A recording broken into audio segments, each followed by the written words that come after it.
So para po sa mga nagtatanong, bumabati ko doon sa mga kasamahan nating technician na hindi daw tama yung paglalaban ng mga board. Okay, so kung makikita nyo naman sa labas, pressure washer pa ngayon ginagamit nila. So yung pressure wash naman, delikado yun sa hindi katulad nito. Yan, ito kasi double sided. So pressure wash dito walang problema dahil yung kapit nito nasa taas at nasa likod, kaya walang problema kung ipi-pressure wash. Pero kapag single sided naman siya, kapag ipi-pressure wash mo siya, halimbawa gumagalaw yung pyesa ng ganon, so pwedeng mauka yung hinang dito. Yan, okay. So sa mga iba naman nagpe-pressure wash, kailangan double sided. Siguraduhin natin na malalaki yung hinang kapag single sided lang. Tapos doon sa mga nagsasabi na may mga tama daw yung mga naglalaban ng ganitong board kasi kakalawangin daw, masisira daw. So hindi po yan totoo. Okay? Ang kailangan lang po natin kapag naglalaba tayo ng mga ganito, kailangan sigurado tayong malakas yung araw at hindi tag-ulan. Kasi kapag tag-ulan, yun may tendency talaga na kakalawangin yung circuit. Okay? So ito yun. Ayan.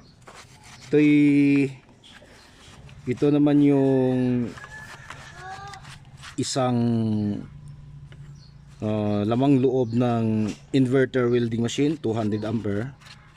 So makita nyo doon sa sa susunod na video natin kung ano yung problema at kung bakit hinugasan natin to.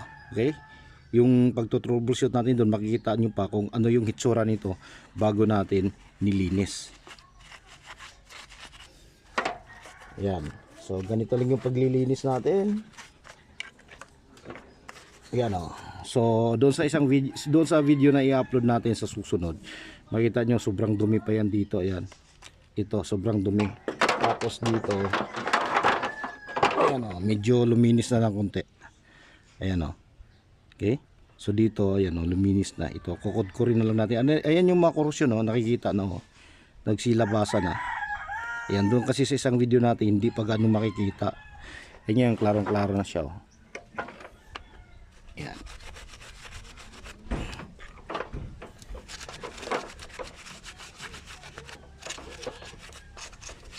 So kung mga baguhan kayo at hindi pa kayo sigurado sa mga ginagawa nyo, so huwag mong gagawin.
Yan, kita nyo na yung hitsura nya.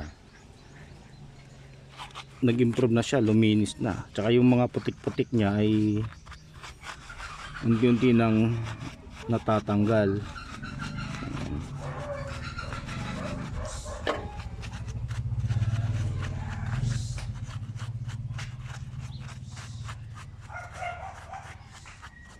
Okay, so babad muna natin ito sandali. Ayan. Tapos kukuskusin na naman natin. Pero kapag hindi naman gaanong makapal yung ano niya, yung parang mga putik-putik tsaka dumi, pwedeng isang tirahan lang, isang brush lang, okay na yan. Pero sa mga ganito na medyo sobrang dumi, kung ano yung hitsura ng nakaraan, kailangan talaga natin ibabad yan sandali, kahit na mga ilang minuto lang. Okay, so hayaan na muna natin sandali.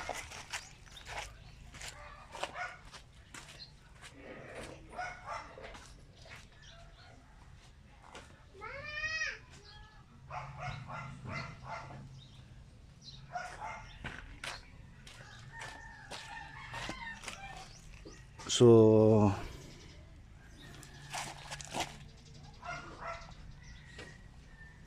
post na muna natin ano. At ito na. Balik na naman ulit tayo. Kuskus na naman ulit.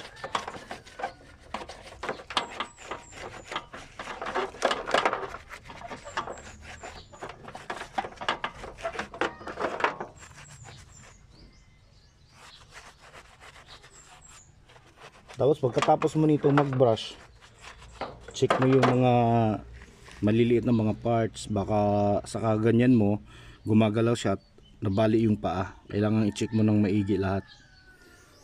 Kasi hindi mo maiwasan yun, lalo na kung yung paa ay meron ng kalawang. So may tendency na mabali po yun.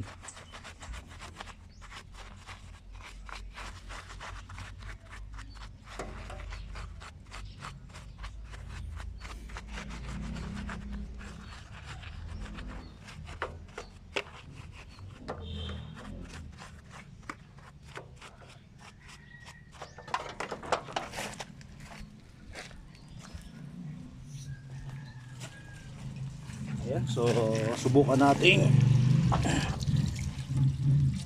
Ayan ano, anuhin ng tubig kung luminis na siya. So ayan. So ayan, luminis na oh. Ayan. Pero kita mo pa rin yung talaga yung ibang mga pyesa, ayan oh. Kita mo yung kalawang. Okay? So at least nalinis na natin. At papatuyuin na lang. Okay, so hanggang dito na lang muna tayo. So maraming salamat. God bless at bye bye.